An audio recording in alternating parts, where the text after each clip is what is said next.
Quando nos vemos livres dos grandes do mundo, que todos os dias nos ameaçam com a guerra do petróleo e do nuclear.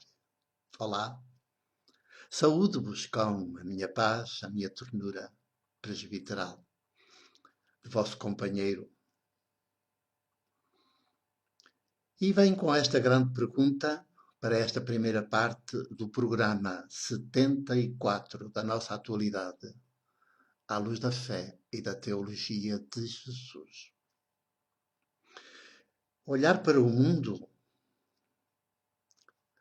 iluminado com esses olhos que vêm de dentro, com a luz que vem de dentro de nós para o mundo, nós podemos ver o que, de uma maneira geral, não se vê, anda encoberto. E por isso a grande pergunta desta que salta desta quinzena, quando nos vemos livres dos grandes do mundo, que todos os dias nos ameaçam com a guerra do petróleo e do nuclear. Bastaria isso para nós recusarmos os grandes do mundo. Fôssemos povos desenvolvidos de dentro para fora. Fôssemos povos ao jeito de Jesus, desenvolvidos de dentro para fora e, sobretudo, desenvolvidos de dentro para fora em humano, num humano religado aos demais. Certamente que os grandes do mundo não teriam sequer oportunidade de acontecer, muito menos de se perpetuarem de geração em geração. Este mundo dos grandes, no qual nós temos de viver, porque não há outra, não há outro planeta, e este está dominado, por enquanto, tem estado sempre dominado pelos grandes, e até já parece uma coisa natural, e é a mais absurda de todas. É a mais absurda de todas e parece natural. Este mundo dominado pelos grandes não é um mundo que se apresente, já vos tenho dito, e nunca é demais repeti-lo. Sim, não é um mundo que se apresente. Os grandes dos estados do mundo sabem bem que só se aguentam se mantiverem os povos que dominam, se os mantiverem permanentemente no medo, no terror.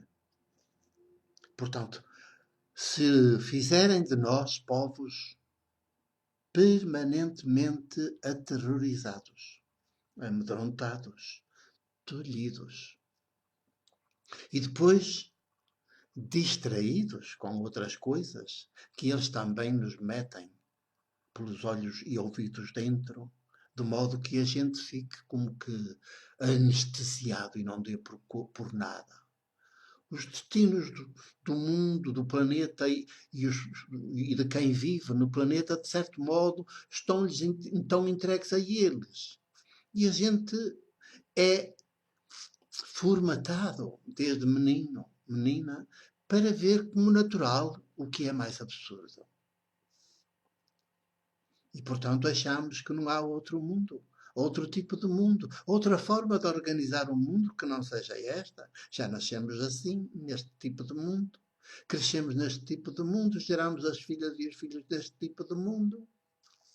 Cooperamos com este tipo de mundo e morremos, e bem, geração após geração, os grandes vão -se sempre reciclando, reciclam-se e sucedem-se uns aos outros e pronto. E quando é que nos vemos livres deles? A pergunta é pertinente.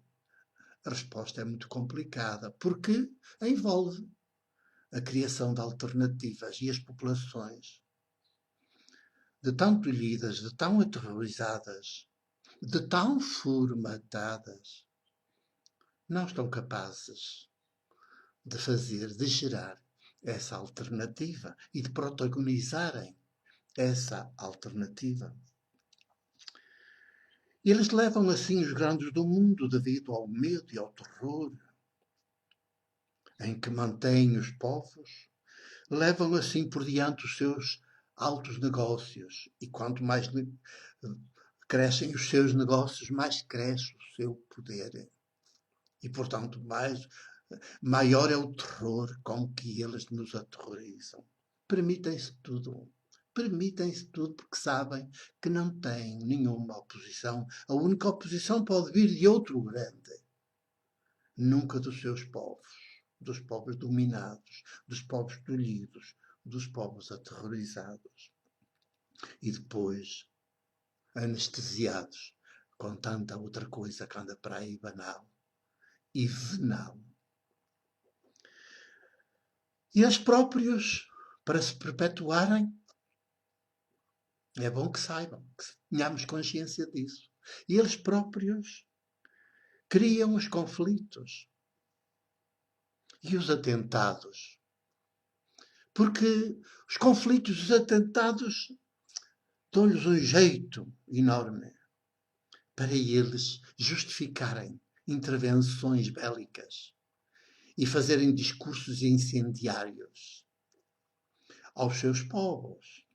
E depois os povos até são levados a pensar, pelos grandes média e pelos grandes comentadores, até são levados a pensar que eles estão a cuidar de nós. Estão a cuidar de nós.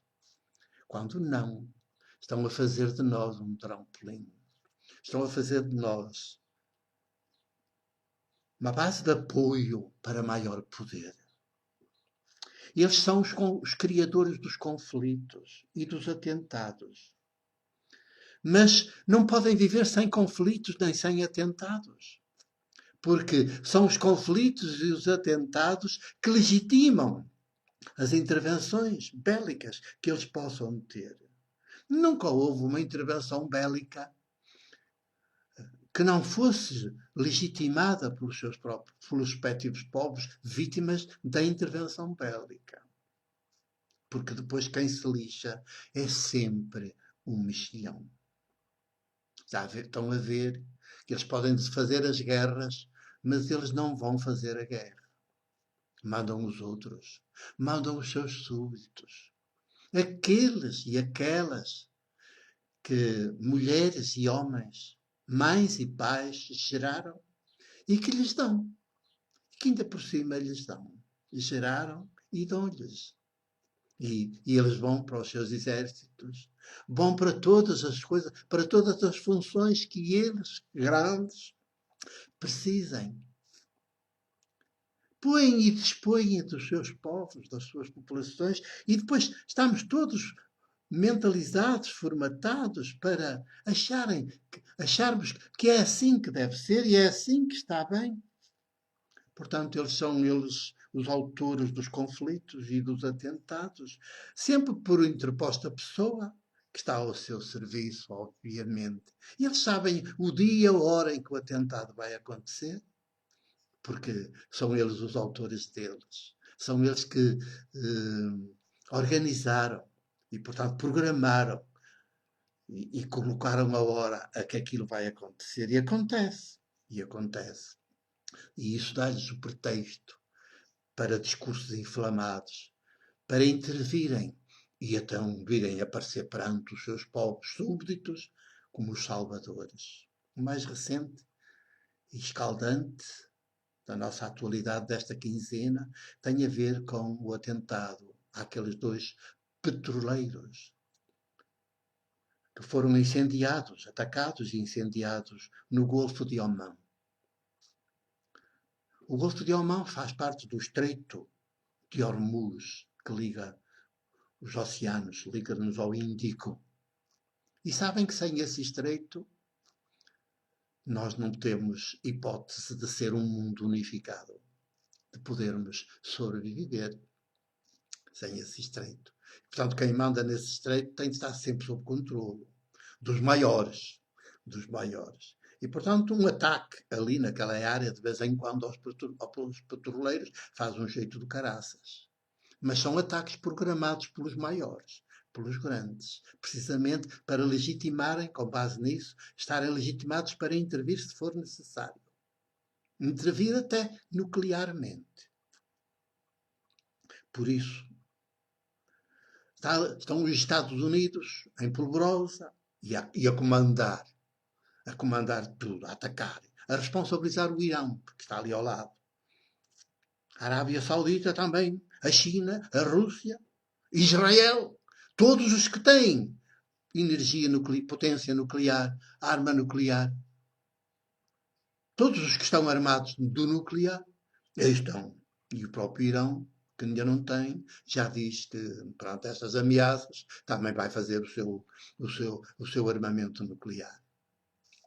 E, portanto, avança também, que tem estado controlado pela União Europeia para não fazer um acordo, mas que, perante isto tudo, não se sente na obrigação de manter esse acordo. E, portanto, o que está no horizonte, apesar dos futebols, o que está no horizonte iminente é a possibilidade de uma guerra, de uma intervenção, com estes grandes todos à mistura, uns de um lado, outros do outro, uns contra os outros. Todos armados do nuclear, mas todos interessados no petróleo, que sem petróleo eles não sobrevivem. Quando é que nos vemos livres destes grandes do mundo? Quando é que nos atrevemos a gerar um outro tipo de mundo que não este? Que este não é o mundo que se apresente. Porque é que nós entramos nos seus jogos de poder? Sim, porque entramos nos jogos de poder dos grandes do poder. Porque não viramos costas. Porque não fazemos orelhas moucas aos seus discursos, às suas propagandas. Porque insistimos em dar-lhes as filhas, os filhos, para que eles os usem no que entenderem.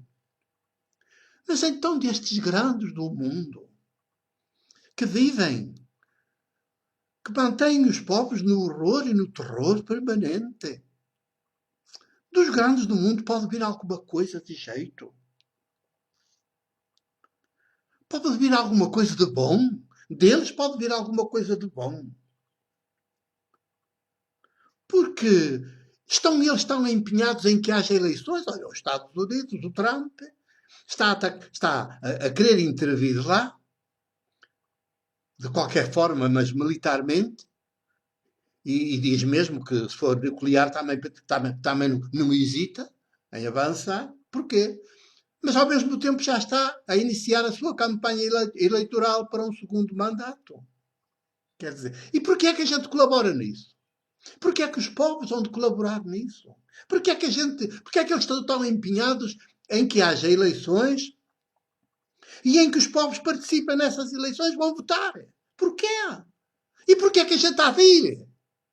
Porquê é que a gente está a colaborar com estes terrores organizados, que são os Estados dos grandes do mundo? Este terror organizado. Porquê?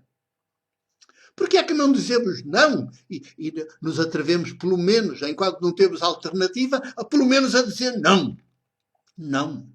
Por aí não vou, não me levas. Eu não colaboro contigo. Eu não colaboro contigo. Eu não me vendo a ti. Não te dou as filhas, os filhos. Se queres a guerra, fala tu. Não vão para lá os nossos filhos, nem as nossas filhas, que a gente não te os dá. Antes a morte que tal sorte. Antes a morte que tal sorte. É verdade. Deveríamos ter esta coragem, esta audácia, esta determinação, esta convicção profunda. Mas para isso era preciso que nos iluminassem, que se projetasse luz sobre nós. E essa luz é a fé de Jesus e é a teologia de Jesus. E agora, como não acontece, porque só há o religioso, só há o cristianismo, as igrejas exploradoras, não há nada. Nós não temos saída. Por isso, fica a grande pergunta e fica este desafio a que saibamos dizer não. Até já.